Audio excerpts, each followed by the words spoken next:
I just returned from California, and there was a letter waiting for me when I got back to Tacoma Park. It said, "Dear friend, I am pleased to enclose your AARP membership registration and temporary membership card. Your admission to AARP membership is guaranteed as long as you are 50 or over, whether you are working or retired." It was enough to make me want to get back on the plane and head back to California, where I'd gone to make some sense of my impending birthday.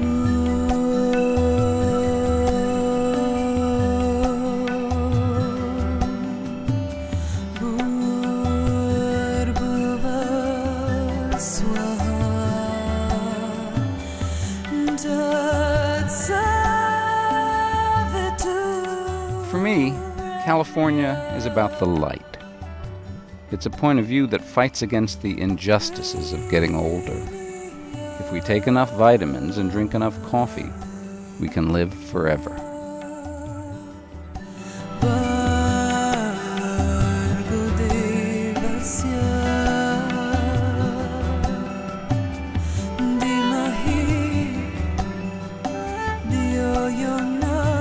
I proposed to my wife in the Berkeley Rose Garden. I came to renew our vows there, although given the sometimes fragile state of relations between men and women, it somehow seemed easier to leave her home and do it by myself.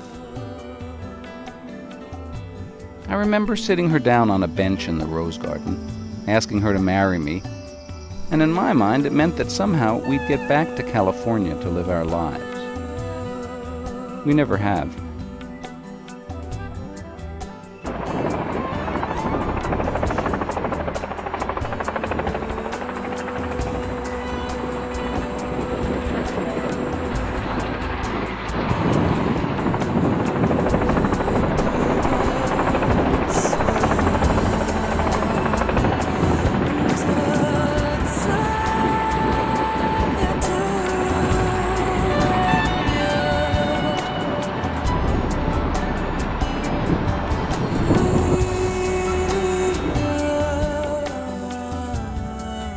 I was checking in with myself on the trip to make sure I didn't have any regrets. I was returning to the scene of the crime, escaping my life to examine it. Isn't that what travel is all about? Here was the plan. I'd visit some friends up north. A lot of them had turned 50 with no apparent ill effects. Then I'd investigate a story I'd heard about some folks who were making a film about the return of souls from the lost continent of Atlantis. If this go-around is just one of many, then old age holds no terror.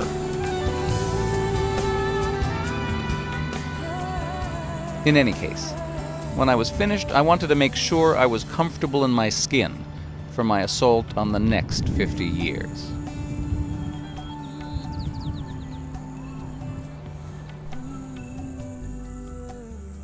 Four, three, two, one. Yeah. Today I'm 50. Yesterday I was 50, and tomorrow I'll be 50. And I will be 50 on Halloween. What if the monkey was? What if the monkey was like here, or no? He might be able to stay. He might get stuck. Here, monkey screams. Can we have a sound check on the monkey screams? How loud do they get? Okay, now I'd like to move. I think we should have been recording, and I think we're almost done now. I think I'd like the microphone much almost closer done to recording? you. Much closer. Now I need to get much closer. It's only good. So you can hear monkey breaths. Right, monkey breath. Okay, now let me get the level. farts. I know. I gotta have this for prosperity.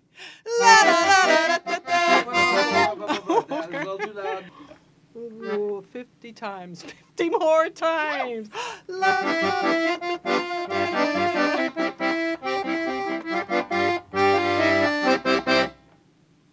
That's 48. All right, one last. I'm gonna click you on. Okay, so I guess I'm here to talk about the word 50. The number 50. I'm only doing this because I need tennis shoes.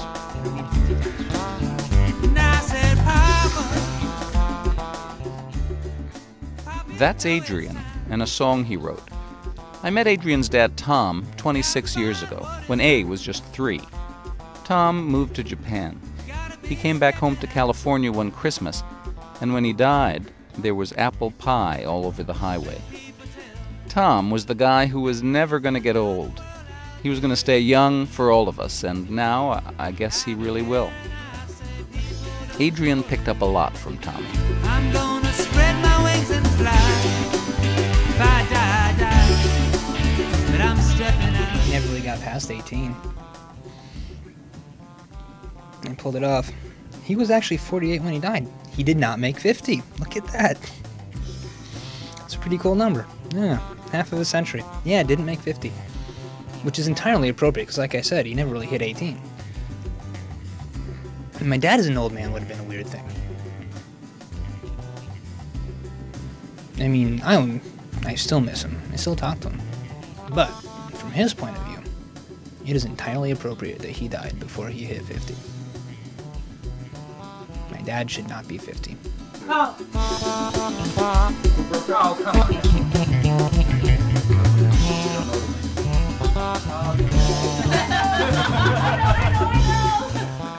50 ways to analyze your loved one. That's right. 50. Turning 50 made this a problem. Not much left in terms of time to do what I need to. And I was supposed to be playing music all these years instead of working at a corporation. So here it is, you know. There doesn't seem to be any way to get off the wheel. The wheel turns. There's all kinds of responsibilities tied to this particular age bracket. Kids that are just going to get through school. Homes to pay mortgage on. I'll be 51. Five's got a straight line, curves. That is 0. It's just round and round it goes.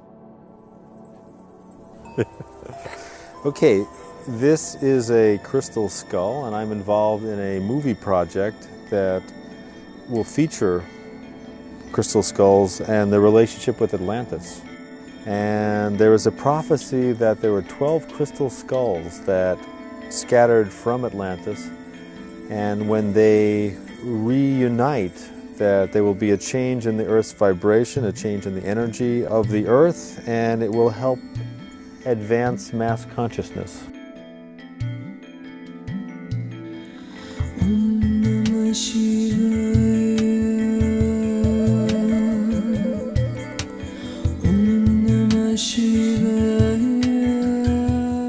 At the center of our process in terms of developing this movie, we have a channel who channels an entity named Arrow, who was in Atlantis.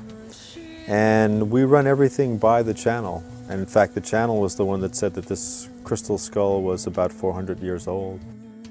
But this skull was carved apparently by an artist who had never carved one before and was sort of given the message by the crystal that he worked with that it should be made into a skull, that the crystal wanted to be made into a skull. Somehow the crystal skulls kept records similar to the way that computer chips can store information. Crystals can do that, being that they're silicon based. And we believe that there was a technology in Atlantis that utilized crystals in general as energy sources, and certainly crystal skulls as somehow recorders, perhaps of holographic images.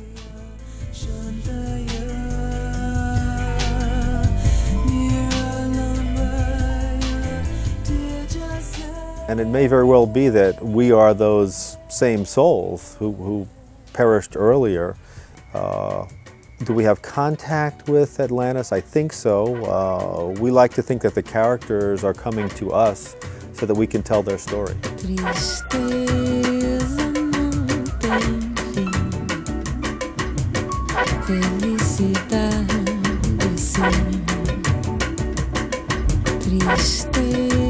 In terms of reaction, we have to talk on different levels. In terms of the soul level, we hope that certainly people's souls will remember, will recognize, and that information will trickle down to their conscious minds.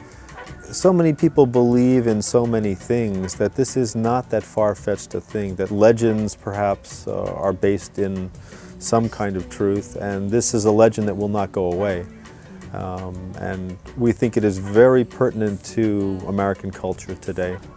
In a sense, we feel that Atlantis, or the Atlantean people, destroyed themselves, and American culture has the potential to do the same. So we hope that lesson, that we remember who we are, we remember or become members again of a group that understands how to live in balance with nature.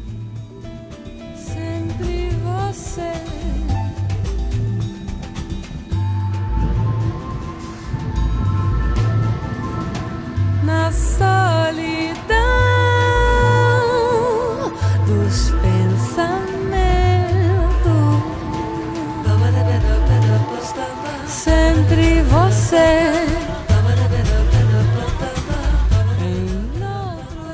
Now, I know you're probably laughing at the crystal skull thing and the news from Atlantis, and I know I should be too, but I can't. It's wild and wacky. It's so California. But if David believes it, then I know it's true. What did I learn on my trip away from Tacoma Park? Just Hallmark greeting card stuff, really. There was a song I heard about happiness not being having what you want, but wanting what you've got. That sounds about right. And I found out that the latest fad on the left coast is forgiveness. Anyway, they have the best bumper sticker. Are you ready? Forgiveness. It means giving up all hope of a better past.